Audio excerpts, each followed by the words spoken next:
अरिहन्ताणं नमो सिद्धाणं नमो आयर्याणं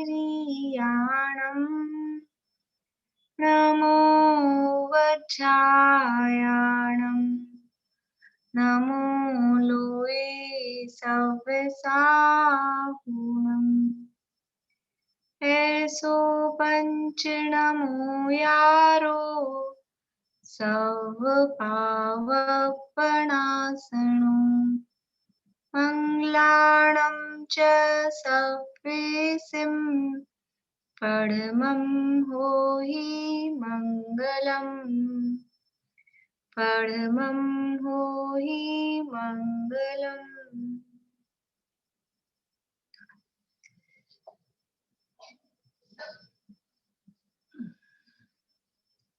बहुत से लोगों की वीडियो ऑफ है, तो अगर उनको ज्यादा दिक्कत नहीं हो तो वीडियो चालू कर लें। हाँ जी, वीडियो चालू करके बैठने से क्या लाभ है कि हम सावधान रहते हैं। वीडियो बंद करके बैठने से तो शिथिलता आ सकती है, उपयोग भी कहीं इधर का उधर हो सकता है, नींद भी आ सकती है। लेकिन वीडियो ऑन रहती है तो हम अलर्ट रहते हैं, सावधान रहते हैं। चलिए, मैंने आप लोगों को होमवर्क दिया था पिछले वीक, काम दिया था, याद है आप लोगों को? क्या काम दिया था? एक तो हमने 3 शब्द देखे थे, अरहंत, ध्यान आया? कौन से 3 शब्द थे और इन 3 शब्दों के अर्थ? मधुलिका जी, आप थे पिछली क्लास में? नहीं थे? ठीक है। पद्मा जी, आप बताएंगे 3 शब्द कौन कौन से थे? एक तो अरिहंत, एक अरहंत, एक अरुहंत। हाँ, अर्थ क्या था तीनों का? अरि का मतलब तो शत्रु का नाश करना, तो जिसने चारों घाती कर्म का नाश कर दिया है, मतलब राग देश का नाश कर दिया है, तो अरिहंत हो गया। अरहंत का मतलब है देवों द्वारा पूजित है। तो अरु का मतलब है कि जिसने संसार रूपी बीज का नाश कर दिया हो। बढ़िया। अरु यानी बीज, हंत यानी नष्ट कर दिया। तो जिसने संसार के बीज का नाश कर दिया। संसार का बीज क्या है? संसार का बीज क्या है? बोलिए रजनी जी। मोह, राग, द्वेष, कसाय। बहुत बढ़िया। मोह, राग, द्वेष के जो परिणाम हैं, ये संसार के बीज हैं, और जिन्होंने इनका नाश कर दिया है वो अरुहंत हैं। और क्या होमवर्क दिया था मैंने? बोलो पारुल, और क्या होमवर्क दिया था? नमोकार मंत्र को सुनने के लिए भी बोला था आपने। नमोकार मंत्र नहीं, अकेला चत्तारी मंगल, चत्तारी मंगल। और मंगल जो हमने पढ़ा था, मंगल शब्द और उसका अर्थ पढ़ा था। हाँ। होमवर्क आप लोग लिख लिया करिए, जो 1-2 काम हो ना, क्योंकि एक हफ्ते में भूल जाते हैं काम ही क्या था। तो लिखा हुआ रहता, आपको कम से कम आज तो खोल के कॉपी देख लेंगे क्या काम दिया था, पूरे हफ्ते ना भी देखें तो। चलिए, निशी जी, आप चत्तारी मंगल पाठ बोल के सुनाइए पूरा। शुरू से बोल दीजिए, नमोकार मंत्र से शुरू से बोल दीजिए। नमो अरिहंताणं, नमो सिद्धाणं। थोड़ा सा आपके आवाज डिस्टर्ब हो रही है। नमो अरिहंताणं, नमो सिद्धाणं, नमो आयर्याणं, नमो वज्रायाणं, नमो लोये सब्ब साहुणम्। ऐसो पंच नमो यारो सब पावक नासणु मंगलाणं च सव्येसित पडमं होहि मंगलम। चत्तारी मंगलम, अरिहंता मंगलम, सिद्धा मंगलम, साहु मंगलम, केवली पन्नतो धम्मो मंगलम। चत्तारी लोकोत्तमा, अरिहंता लोकोत्तमा, सिद्धा लोकोत्तमा, साहु लोकोत्तमा, केवली पन्नतो धम्मो लोकोत्तमो। चत्तारी शरणं पवज्जामि, अरिहंते शरणं पवज्जामि, सिद्धे शरणं पवज्जामि, साहु शरणं पवज्जामि, केवली पन्नतम धम्मम शरणं पवज्जामि। बहुत बढ़िया, बहुत ही बढ़िया, एकदम अच्छा शुद्ध था। और जहाँ गलतियों की संभावना होती है, जहाँ गलतियां होती हैं, वो मैंने जगह आपको बताई थी। तो कौन कौन पहले वो गलती करते थे? किसी की थी गलती? चलिए बढ़िया। तो जहाँ अपनी गलती है हम उसको सुधार लें। आज हाँ, मंगल का अर्थ हमने पढ़ा था। वर्षा, अभी कुछ पूछना है?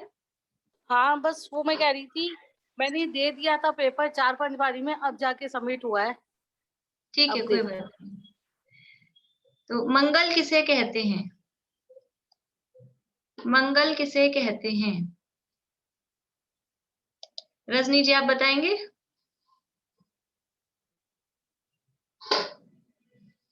जो पापों को गला दे उसे मंगल कहते हैं।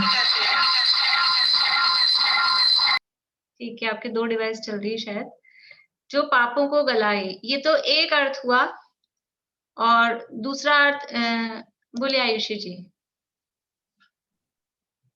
जो मोह राग द्वेष रूपी पापों को गलाता है और सच्चा सुख लाता है, वो मंगल कहलाता है। बढ़िया, बहुत मंगल अच्छा। हाँ, हमने 2 तरह से उसके संधि विच्छेद किए थे। संधि विच्छेद करके बता सकते हैं कोई 2 तरह से कैसे किए थे? सुमन जी।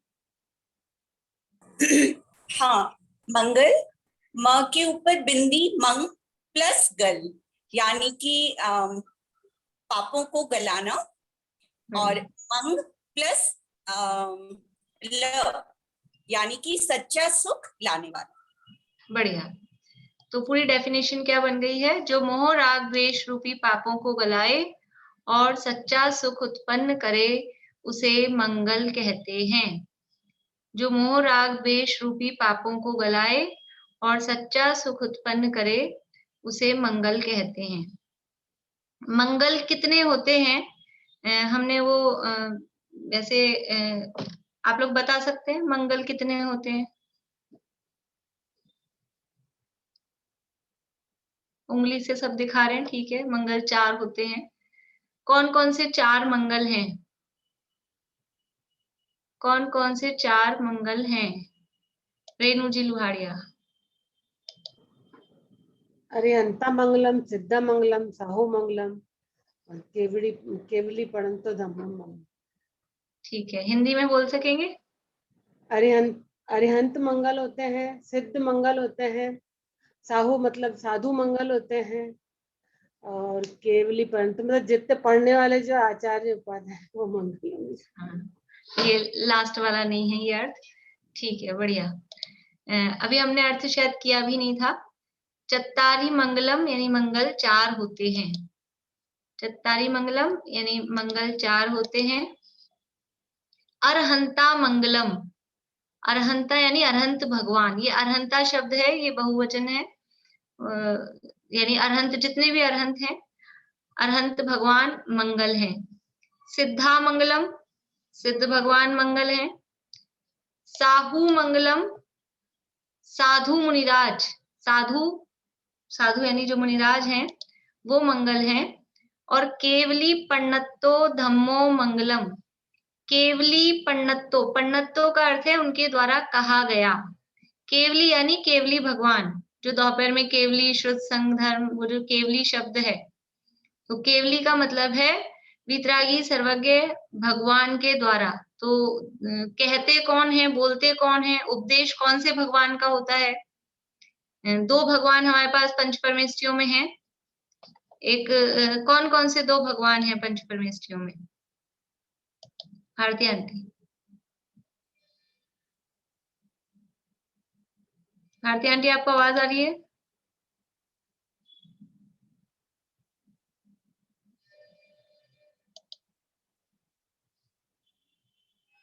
आपका अनम्यूट क्यों नहीं हो रहा है? चलिए, अरिहंत भगवान और सिद्ध भगवान। हाँ, 2 भगवान हैं, अरहंत भगवान और सिद्ध भगवान। मैं तो आप ही इसको म्यूट कर दीजिए, मेरा हो नहीं रहा। हो गया, अब हो गया। अरहंत भगवान और सिद्ध भगवान, ये 2 भगवान हैं। इन 2 भगवान में से धर्म का उपदेश देने वाले भगवान कौन से हैं? कौन से भगवान धर्म का उपदेश देते हैं, दे सकते हैं।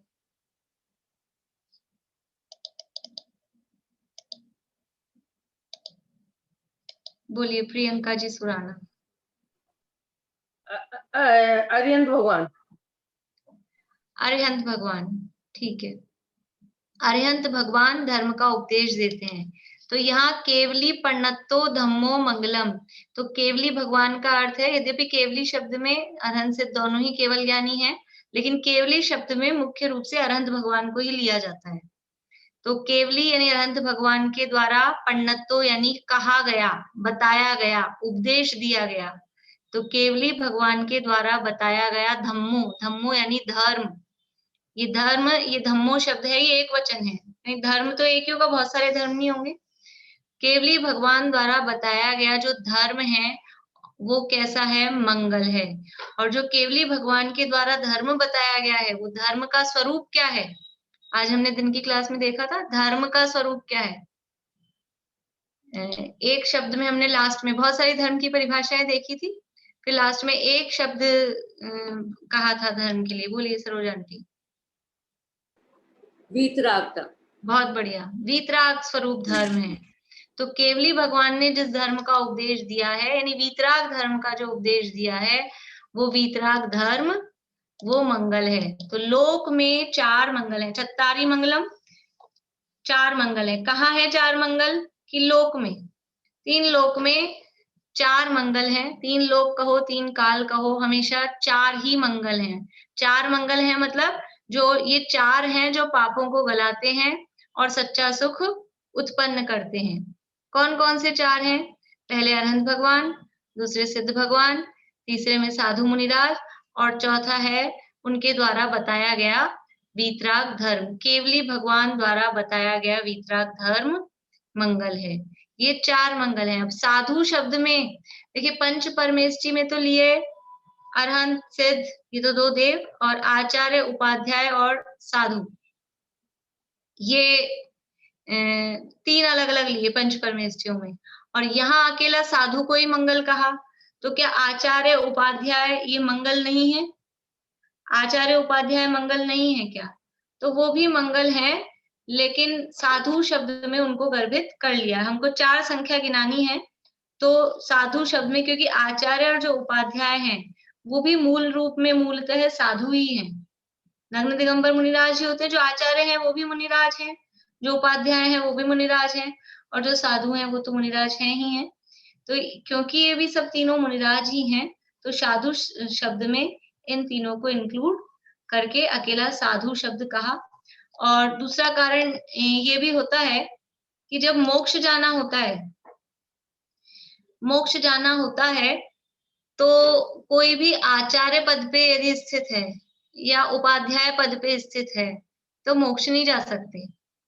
तो मोक्ष जाने के लिए उनको अपना वो पद से, क्या बोलेंगे, रिजाइन करना पड़ेगा। उनको अपना वो पद छोड़ना पड़ता है। वो पद छोड़कर सामान्य साधु जब हो जाते हैं तभी वो मोक्ष जा सकते हैं।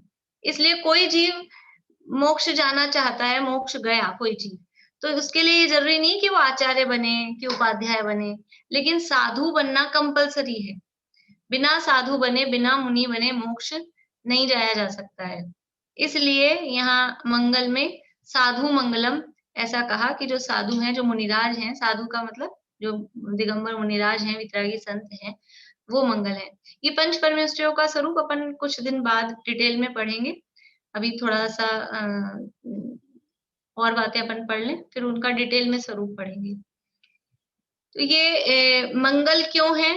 क्योंकि इनके माध्यम से हमारे मोह राग द्वेष रूपी पाप वो नष्ट होते हैं और सच्चा सुख उत्पन्न होता है। क्योंकि परिभाषा तो वही है, जो पापों को गलाए और सुख को उत्पन्न करे। तो इनको 4 को मंगल कहा। इनके माध्यम से पाप गलते हैं कि नहीं गलते हैं? हम अरहंत, सिद्ध और साधु की भक्ति करते हैं, आराधना करते हैं, तो हमारे मोह राग कम होते हैं या नहीं होते हैं? हमारे राग द्वेष कम होते हैं। भगवान की भक्ति करते हैं, उनकी आराधना करते हैं, उनका नाम स्मरण करते हैं, तो हमारे राग द्वेष कम होते हैं और सच्चा सुख उत्पन्न होता है।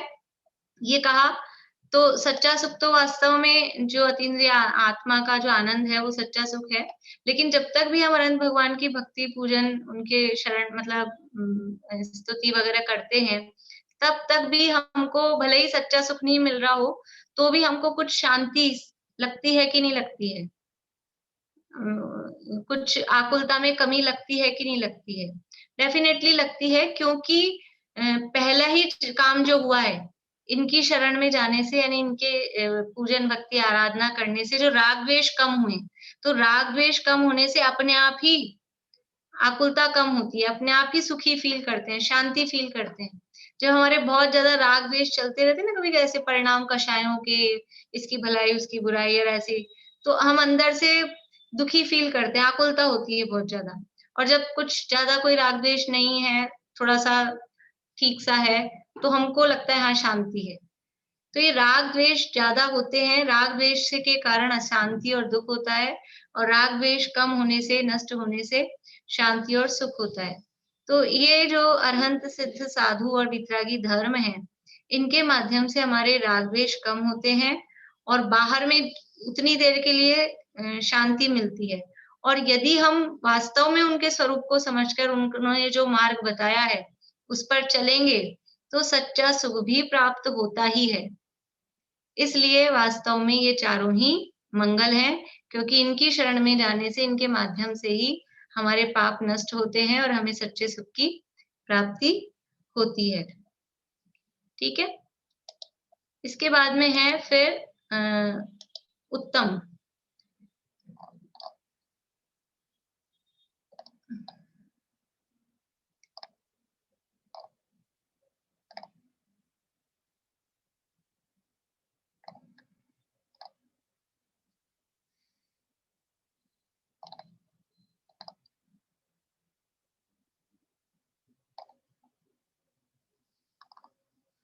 देखिए क्यों अटक रहा है,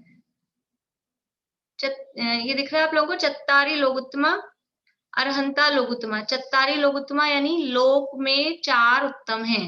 लोक उत्तमा, ये दो शब्द हैं। लोगुत्तमा दिख रहा है, लेकिन शब्द क्या है, देखिए यहाँ बोर्ड पे देखिए आप लोग, लोगुत्तमा शब्द दिख रहा है। इसमें शब्द क्या है, लोक प्लस उत्तमा, तो इसकी संधि होके बन गया लोग उत्तमा,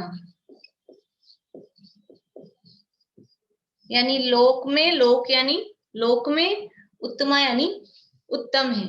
ये लोक में चार उत्तम हैं। कौन कौन से चार उत्तम हैं? वही चार उत्तम हैं जो मंगल थे। अरहंत भगवान उत्तम है, सिद्ध भगवान उत्तम है, साधु मुनिराज उत्तम है, और केवली भगवान द्वारा बताया गया वीतराग धर्म वो उत्तम है। केवली पन्नत्तो यानी केवली भगवान द्वारा, पन्नत्तो यानी कहा गया, बताया गया, धम्मो यानी धर्म, लोग उत्तमो लोक में उत्तम है। ये लोगुत्तमो है सही शब्द, शुद्ध। लोगुत्तमा शब्द होगा वो बहुवचन हो जाता है, और यहाँ क्योंकि धर्म एक वचन है, धर्म एक ही है, इसलिए लोगुत्तमो बोलेंगे उसके साथ में। अब उत्तम किसे कहते हैं? उत्तम किसे कहते हैं बता सकते हैं? उत्तम किसे कहते हैं? संगीता जी आपको मालूम है उत्तम किसे कहते हैं? नहीं? अनीता जी कोठारी। जो उत्तम हो मतलब सर्वश्रेष्ठ हो। ठीक है, उत्तम शब्द हमारे वैसे ही बोलचाल में चलता है, तो उत्तम किसे कहते हैं? बोले निशी जी। जो महान हो या सबसे उत्कृष्ट। बढ़िया, जो महान हो। तो लोक में ये चार उत्तम हैं, अर्थात ये चार महान हैं। जो लोक में सबसे महान हो उसे उत्तम कहते हैं। उत्तम का मतलब है महान।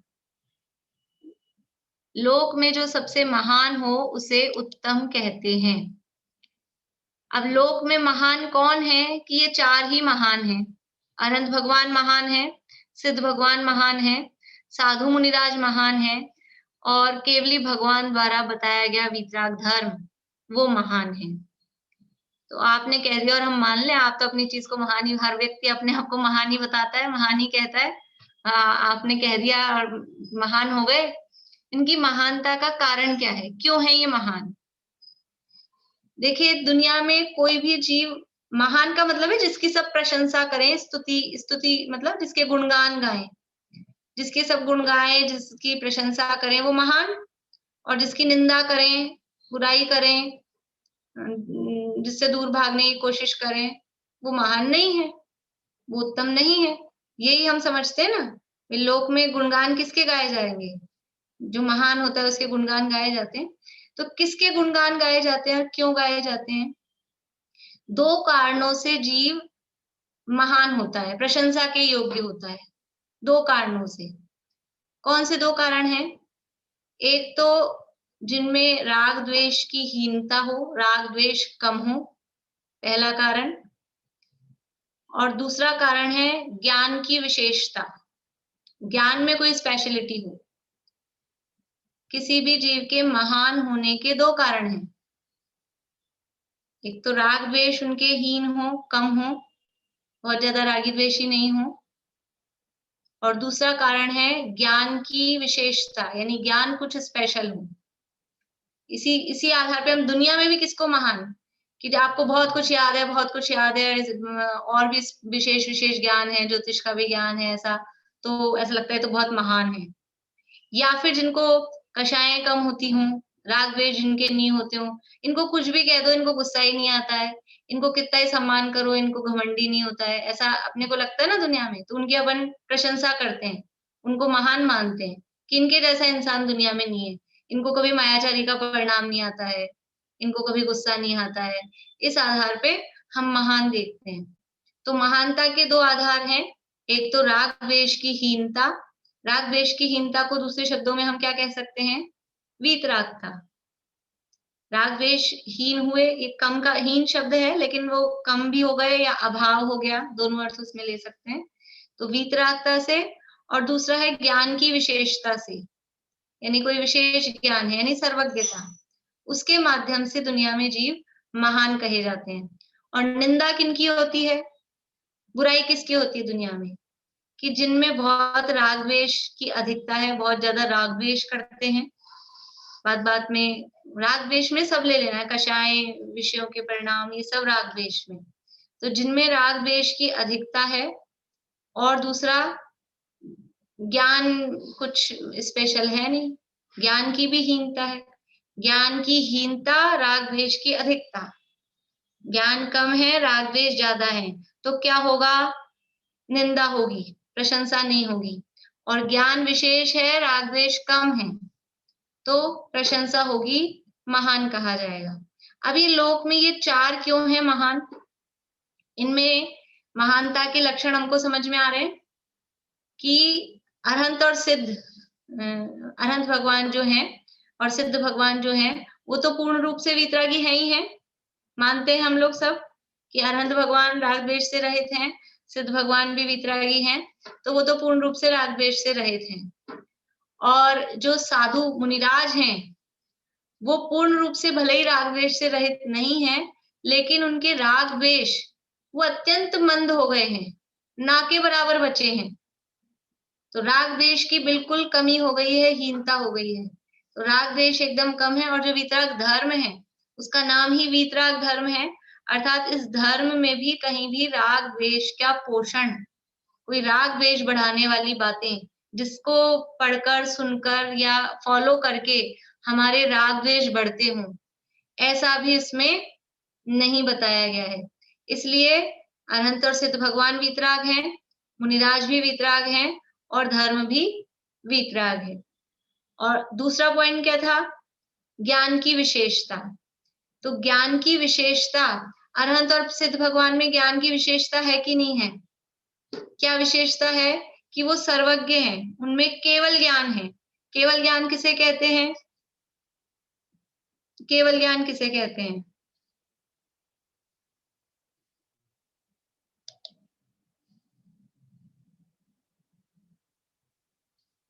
रेखा जी बोलिए, केवल ज्ञान किसे कहते हैं? लोक और अलोक के समस्त पर्यायों को, द्रव्य और पर्यायों को एक साथ एक समय में जो जानते हैं उन्हें बढ़िया। केवल ज्ञान, जो उसे केवल ज्ञान कहते हैं। लोकालोक, जिस ज्ञान में लोक जानते और हैं अलोक, बढ़िया। लोक और अलोक, लोक क्या है? 3 लोक हैं और उसके बाहर जो है वो अलोक है। लोकालोक के और त्रिकालवर्ती, वर्तमान काल, भूतकाल, भविष्य काल, ऐसे त्रिकालवर्ती समस्त पदार्थों को, समस्त द्रव्यों को, उनके समस्त गुणों को, उनकी सारी अवस्थाओं को एक साथ एक समय में जान सके, उसका नाम केवल ज्ञान है। तो ऐसा केवल ज्ञान अरहंत और सिद्ध भगवान को केवल ज्ञान है, ये विशेष ज्ञान है। तो ज्ञान की विशेषता हो गई।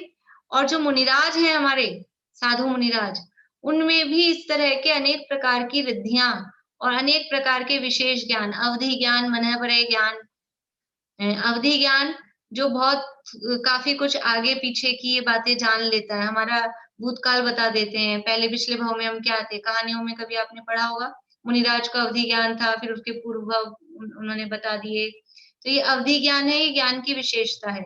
और मनःपरय ज्ञान कितना स्पेशल ज्ञान है कि बैठे बैठे दूसरे के मन की बातें जान ले, ये तो बहुत ही स्पेशल ज्ञान है।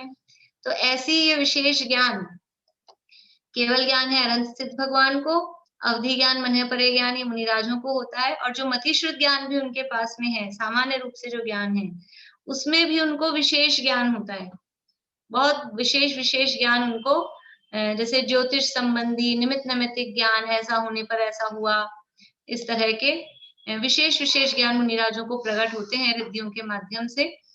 बोलिए आयुष। भाभी आपकी आवाज अटक रही है। आवाज अटक रही है? नेटवर्क तो पूरा अच्छा दिखा रहा है, पता नहीं क्या चक्कर है, देखते हैं।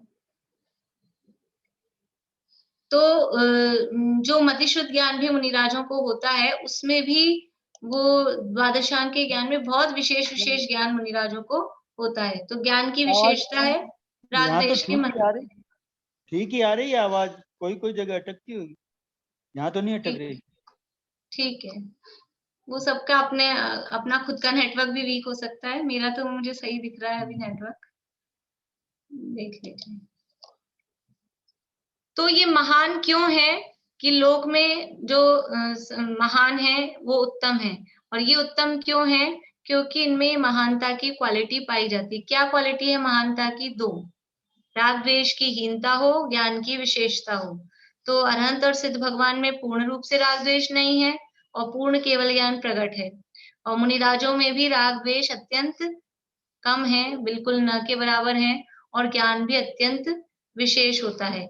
और जो धर्म है वो धर्म भी वीतरागी है, कहीं भी राग द्वेष का पोषण इस धर्म में नहीं किया गया है।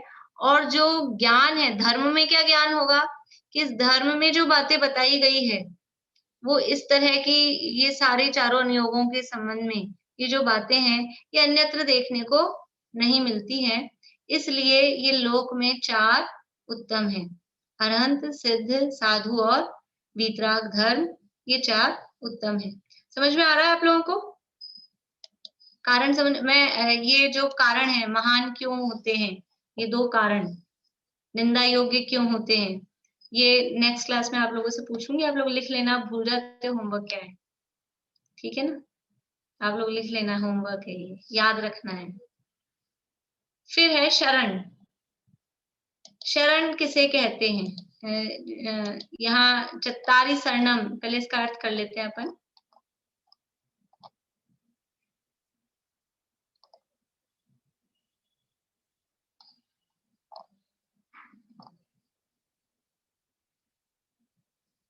चत्तारी शरणम पवज्जामि, चत्तारी यानी 4 की, शरणम यानी शरण में, पवज्जामि यानी जाता हूँ। कौन जाता हूँ?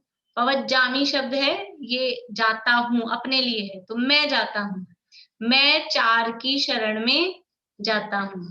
कौन से 4 हैं? वही 4, अरहंते शरणम पवज्जामि, अरहंतों की शरण में जाता हूँ। अरहंत भगवान अरहंत भगवान की शरण में मैं जाता हूँ। सिद्धे शरणम पवज्जामि, मैं सिद्ध भगवान की शरण में जाता हूँ, पवज्जामि यानी जाता हूँ। साहू शरणम पवज्जामि, साधु मुनिराज यानी आचार्य उपाध्याय साधु जो हैं उनकी शरण में मैं जाता हूँ। और केवली पन्नतम धम्मम शरणम पवज्जामि, केवली पन्नतम यानी वही केवली भगवान के द्वारा पन्नतम यानी कहा गया जो वीतराग धर्म है, धम्मम यानी वीतराग धर्म, उसकी शरण में जाता हूँ। यानी केवली भगवान द्वारा बताए गए वीतराग धर्म की शरण में जाता हूँ। अर्थ सिंपल है, सरल है। अब शरण किसे कहते हैं, शरण किसे कहते हैं, तो बोलिए, आप लोग बता रहे हैं, बोलिए सुधा जी। मैं एक सवाल पूछ रही थी, वो पहले जो साल में बोला ना साधुओं को मतलब अवधि ज्ञान और मन ज्ञान दोनों होते हैं, तो दोनों होते हैं, मतलब दोनों होते हैं, मतलब अवधि ज्ञान भी होता है और मन ज्ञान भी होता है। देखिए होना जरूरी नहीं है, लेकिन मुख्य रूप से विशेष मतलब मुनिराजों, मन परे ज्ञान तो मुनिराजों को ही होता है, लेकिन सभी मुनिराजों को मन परे ज्ञान होगा ये जरूरी नहीं है ना। लेकिन जब भी मन परे ज्ञान होगा वो मुनिराज को ही होगा और किसी को नहीं होगा, एक बात। फिर अवधि ज्ञान है, वो मुनिराजों को भी हो सकता है, गृहस्थों को भी हो सकता है, लेकिन मुनिराजों को विशेष रूप से होता है, यानी मुनिराजों को होने के चांसेस ज्यादा हैं क्योंकि वो विशेष विशुद्धि के माध्यम से होता है। लेकिन उसमें भी नियम यह है कि सभी मुनिराजों को अवधि ज्ञान हो ऐसा जरूरी नहीं है, लेकिन होता है तो वो ज्ञान की विशेषता है। और यदि उनको अवधि ज्ञान भी नहीं है, मन परे ज्ञान भी नहीं है, सामान्य अपने जैसा ज्ञान है, तो भी हमसे बहुत अलग, कुछ अलग स्पेशल वो ज्ञान उनको होता है। ठीक है, हुआ आपका, यही पूछ रहे थे आप? पंचम काल में तो है ऐसा क्या? पंचम काल के अभी काल की बात नहीं चल रही, हम केवल पंचम काल के मुनिराजों को उत्तम कहेंगे कि चौथे काल के मुनिराजों को उत्तम कहेंगे। तीन लोग तीन काल में जितने भी अरहंत हैं, सिद्ध हैं, साधु हैं, वीतराग धर्म है, जो भी, वो उत्तम ही है, हमेशा ही उत्तम है। इसलिए यहाँ अभी काल की बात नहीं चल रही, अभी होता है कि नहीं होता है, कब होता है, उसकी बात नहीं चल रही, ये त्रिकाल सार्वभौमिक बात चल रही है, सार्वकालिक बात चल रही है। ये आप लोगों के हैंड रेज जवाब देने के लिए है कि प्रश्न है? बोलिए रेणु जी। शरण का अर्थ बता रही थी, मतलब के सहारे में रहना या छत्र छाया में जाना चाहता हूँ, या हाँ, शरण सहारे को कहते हैं। अगर आप लोगों ने अब जवाब देने के लिए हैंड रेज किया तो डाउन कर लें, जिनको प्रश्न हो बस वही हैंड रेज करें। जवाब, प्रश्न का उत्तर तो मैं वैसे ही पूछ लिया करूंगी ताकि वो समझ में आए कि आप लोगों को कुछ पूछना है। शरण सहारे को कहते हैं, शरण सहारे को कहते हैं, मतलब हम किसी का सहारा लें तो हमें उनकी शरण है। अभी दुनिया में हमको कौन कौन शरण दिखता है, कौन कौन शरण दिखता है? बीमारी हो जाए तो डॉक्टर शरण है ना, बच्चे के लिए मम्मी शरण, और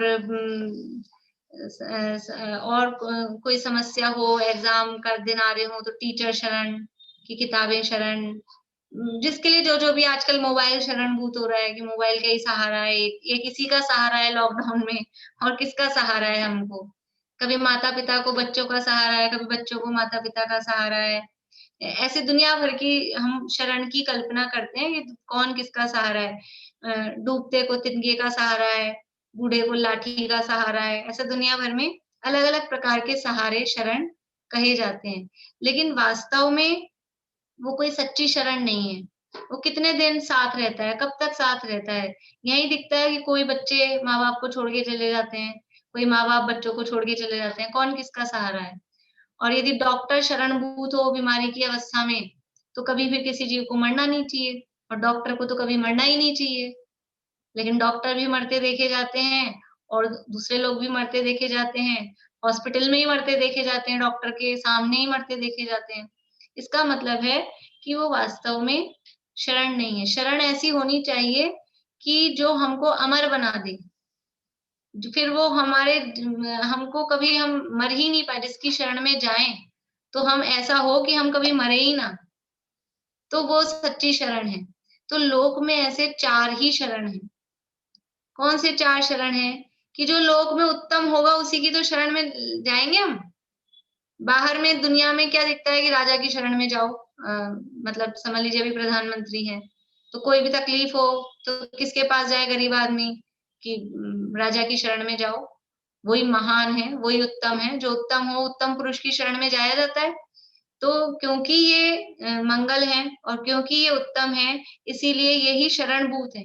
इनके अलावा दूसरे की शरण में जाएंगे तो वो तो रागी द्वेषी होंगे, और रागी द्वेषी की शरण में जाओ। देखो डॉक्टर के पास में भी अपन जाते हैं और ये समझ में आ जाए डॉक्टर की बातों से कि इसको तो पैसा बनाना है, समझ में आ जाता है ऐसा कि किसी इलाज के लिए अपन जाएं और वो इस तरह की बातें करे तो पता लग जाता है ये मनी माइंडेड है, इसको इलाज करने से ज्यादा इसको तो पैसा बनाना है।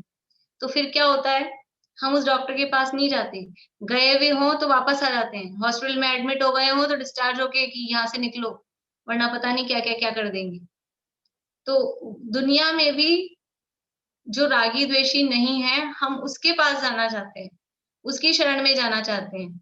और यहाँ पर जहाँ पारलौकिक यानी हमारे स्वर यानी मोक्ष का जहाँ प्रकरण है, सुखी होने का जहाँ प्रकरण है, वहां पर किसकी शरण में जाएं? कि रागी द्वेषियों की शरण में जाएंगे तो वो क्या कहेंगे कि आ जाओ मेरी शरण में, बस शरण में ही बने रहो। कोई भी दुनिया में ऐसा नहीं कहता है कि अपने जैसा बना ले। दुनिया में जितने भी ऊंचे ऊंचे समझ लीजिए बड़े बड़े सेठ हैं, बड़े बड़े धनिक लोग हैं, वो अपने अंडर में लोगों को काम देंगे, वो अपने अंडर में रखेंगे। लेकिन कोई भी ऐसा होता है जो अपना बिजनेस सीक्रेट बता दे कि तुम भी ये व्यापार करो और तुम भी मेरे जैसे बराबरी के हो जाओ, ऐसा कोई नहीं बताता है।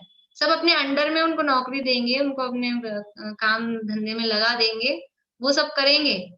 लेकिन अपने व्यापार, मैंने ये व्यापार का मेरा सीक्रेट क्या है, मैं किस तरह से करता हूँ, वो कोई नहीं बताएगा।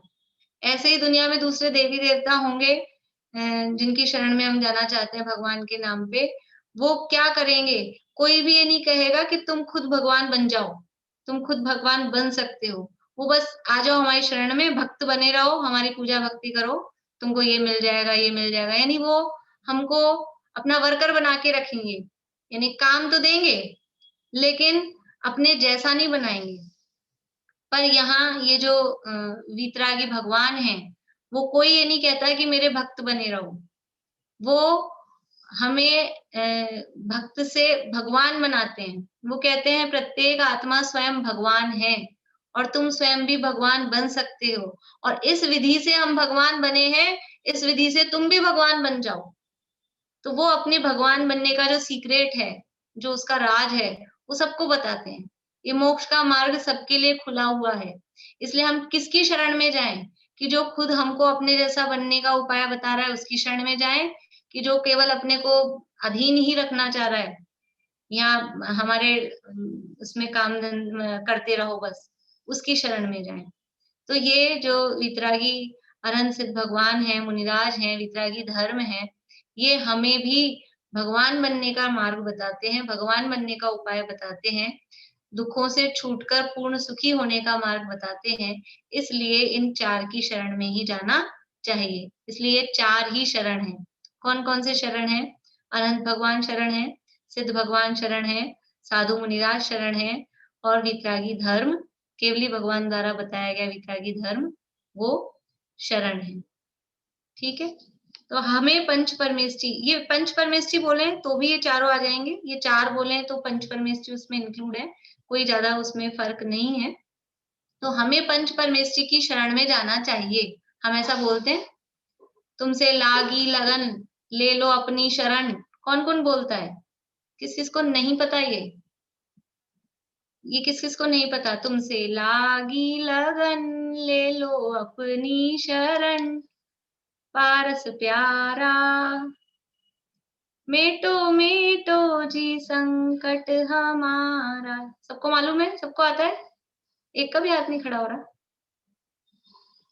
क्या कहते हैं? हम कह रहे हैं तुमसे लागी लगन और ले लो अपनी शरण। तो ये हम नहीं कह रहे ले लो अपनी शरण, हम कह रहे हैं तुमसे लागी लगन, हे पार्श्वनाथ भगवान आपसे हमको लगन लगी है। तो पार्श्वनाथ भगवान क्या कह रहे हैं, ले लो अपनी शरण, तुम अपनी शरण में ले लो, तुम अपनी शरण में आ जाओ। मेरी शरण में आने से तुम्हारा संकट नहीं मिटेगा, मेटो मेटो जी संकट हमारा। तुम मेरे पास में आओगे तो संकट थोड़ा कम जरूर दिखेगा, लेकिन मिटेगा नहीं। संकट मिटेगा कैसे, ले लो अपनी शरण। तो ये भगवान वीतरागी भगवान है, ये हमें अपने स्वयं को आत्मा का यानी आत्मा को जानने का उपाय बताते हैं, हमें अपनी शरण में भेजते हैं। देखो सच्चे अच्छे माँ बाप कौन से होते हैं, कोई बेटी ससुराल से लड़ झगड़ के नाराज होके आ जाए पीहर में, तो समझदार माँ बाप क्या करते हैं कि आजा बेटा, तो वो तो ऐसे ही है, अपन तो उनको ये मजा चखाएंगे वो मजा चखाएंगे। सब ऐसा कहने वाले वो समझदार हैं क्या, वो उस अपनी बेटी का घर बना रहे हैं कि बिगाड़ रहे हैं। तो समझदार कौन होते हैं कि वो बेटी आ जाती है तो समझा बुझा के और वापस पति के घर भेजते हैं। तो ये अनंत सिद्ध भगवान, ये पंच परमेष्ठी, ये हमारे पीहर हैं, ये हमारे माता पिता हैं। तो हम अपने ससुराल यानी आत्मा, ये आत्मा हमारा घर है, अब वहां मन नहीं लगता है तो पीहर में चले गए, अनंत सिद्ध भगवान की शरण में चले गए। तो क्या करते हैं, वो पीहर वाले घर में बिठा के नहीं रखते हैं, तो वो समझा बुझा के वापस अपने घर में भेजते हैं। तो ऐसे ही अनंत सिद्ध भगवान ये हमको अपने घर में जाने का रास्ता बताते हैं कि हमारा असली घर क्या है, कि मैं स्वयं, मेरा शुद्धात्मा, वही मेरा असली घर है। तो कहते हैं ले लो अपनी शरण, तो अपनी शरण में जाने का रास्ता वो हमको बताते हैं। इसलिए ये 4 ही शरणभूत हैं। कहीं और जाए और वो लड़की लड़ झगड़ के और किसी फ्रेंड के ऐसा किसी के और के घर चली जाए, फिर क्या हो, मान लो कोई बॉयफ्रेंड हो, कोई लड़का हो और उसके पास चली जाए, तो वो कहेगा हाँ आ जा, तू तो मेरे पास आ जा। वो बिगड़ जाएगा, भ्रष्ट हो जाएगा, दुखी हो जाएगी। और तो ये और कहीं जाने में तो पूरी भ्रष्टता है, और इनके पास आएंगे, इनके पास में आएंगे तो ये हमें अपने घर का रास्ता बताएंगे और कहीं भटकाएंगे नहीं। इसलिए वास्तव में शरणभूत हैं। बोलिए रश्मि जी, प्रश्न है कोई? आपने बहुत अच्छा उदाहरण बताया है, ये वाला उदाहरण एकदम दिमाग में बैठ गया और अपने आप अपने संकट काटने का उपाय समझ में आ गया। बढ़िया। तो पंच परमेष्ठी की शरण लेने का क्या अर्थ है, हमें पंच परमेष्ठी की शरण लेनी चाहिए कि नहीं लेनी चाहिए, कि शरण तो लेनी चाहिए, तो उसका अर्थ क्या, हमें पंच परमेष्ठी की शरण है, ये 4 शरण है, इसका अर्थ क्या है कि पंच परमेष्ठी द्वारा बताए गए मार्ग पर चलकर, पंच परमेष्ठी द्वारा बताए गए मार्ग पर चलकर अपनी आत्मा की शरण लेना ही पंच परमेष्ठी की शरण है। वास्तव में पंच परमेष्ठी की शरण क्या है, देखिए पंच परमेष्ठी की ये यहाँ दिख रहा है आप लोगों को स्क्रीन पे, पंच परमेष्ठी द्वारा बताए हुए मार्ग पर चलकर अपनी आत्मा की शरण लेना ही पंच परमेष्ठी की शरण है। ये मैं आपसे पूछूंगी, पंच परमेष्ठी की शरण का क्या अर्थ है? पंच परमेष्ठी द्वारा बताए हुए मार्ग पर चलकर अपनी आत्मा की शरण लेना ही पंच परमेष्ठी की शरण है, इसका ये अर्थ है। वास्तव में पंच परमेष्ठी की शरण में जाने का मतलब क्या है कि अपनी शरण में आना, अपनी आत्मा की शरण में आना, मैं स्वयं आत्मा हूं ऐसा पहचानना, वो ही पंच परमेष्ठी की शरण का अर्थ है। उससे क्या होगा, पंच परमेष्ठी की शरण लेंगे तो होगा क्या, उसका लाभ बता रहे हैं। जो व्यक्ति पंच परमेष्ठी की शरण लेता है उसका कल्याण होता है, अर्थात दुख यानी भाव भ्रमण मिट जाता है। पंच परमेष्ठी की शरण लेता है उसका कल्याण होता है। जो अपने माता पिता की शरण ले रही है लड़की, उसका तो सच वास्तव में दुख मिट जाएगा, क्योंकि वो समझा बुझा के घर भेजेंगे, सच्चे असली घर भेजेंगे। और यदि माता पिता की शरण नहीं ली और इधर उधर गए तो पता नहीं फिर क्या होगा, कहाँ दुनिया ऐसा घर छोड़ के निकल गए कहीं भी, तो फिर क्या होता है, भटकते रहते हैं, कोई और सहारा होता नहीं है, सब दुनिया में लूटने वाले हैं। दुनिया में जो भी होते हैं वो सब लूटने वाले होते हैं, सहारा देने वाला कोई नहीं होता है। जो माता पिता होते हैं वही वास्तव में सहारा देते हैं। तो ऐसे ही ये पंच परमेष्ठी ये हमारे माता पिता हैं। बच्चों की पाठशाला में एक वो चलती है प्रार्थना, समझ लो prayer poem, Arhant is my father, Jinvani is my mother, Om my brother, it is easy to be Arhant. English में बच्चों के लिए चलती है। क्या है? Arhant is my father, Arhant मेरे पिताजी हैं। Jinvani is my mother, Jinvani हमारी माता है। और ओ माय ब्रदर, हे मेरे भैया भाई, इट इज इजी, ये इजी है, आसान है। क्या? टू बी यानी होना। क्या होना आसान है? Arhant. It is easy to be Arhant, Arhant होना आसान है। हिंदी में भी चलती है, अरहंत पिताजी मेरे, जिनवाणी माता मेरी, मेरे भैया, अरहंत सहज है होना। दोनों में चलती है, हिंदी और इंग्लिश में। तो ये हमारे सच्चे माता पिता ये हैं, और उनके बताए हुए मार्ग पर चलकर, उन्होंने जो मार्ग बताया है कि ससुराल में रहने में ही भलाई है, तो आत्मा में रहने में ही भलाई है, उस मार्ग पर चलकर और अपनी आत्मा की शरण लें, अपने पति की शरण लें, अपने घर की शरण लें, तभी वो वास्तव में उनकी आज्ञा मानी, उनके बताए हुए मार्ग पर चले, उनकी शरण ली, वो सच्ची शरण होती है। इस प्रकार जो व्यक्ति पंच परमेष्ठी की शरण लेता है उसका कल्याण होता है, यानी दुख मिट जाता है। इस तरह से ये अपन ने 4 मंगल, उत्तम और शरण कौन कौन है, क्यों है, वो आज समझा। नेक्स्ट क्लास में हम तीर्थंकर और भगवान के बारे में चर्चा करेंगे। मैं सोच रही थी आज ही हो जाए, लेकिन नहीं हो पाई। नेक्स्ट क्लास में हम तीर्थंकर और भगवान, भगवान कौन है, तीर्थंकर कौन है, वो सब अपन नेक्स्ट क्लास में चर्चा करेंगे। अभी प्रश्न है आप लोगों को अगर किसी को, तो बोलिए। नहीं है? चलिए जिनवाणी स्थिति करते हैं। होमवर्क आप लोगों को याद रखना है, ये नेक्स्ट क्लास में पूछूंगी मैं आप लोगों से, ठीक है ना?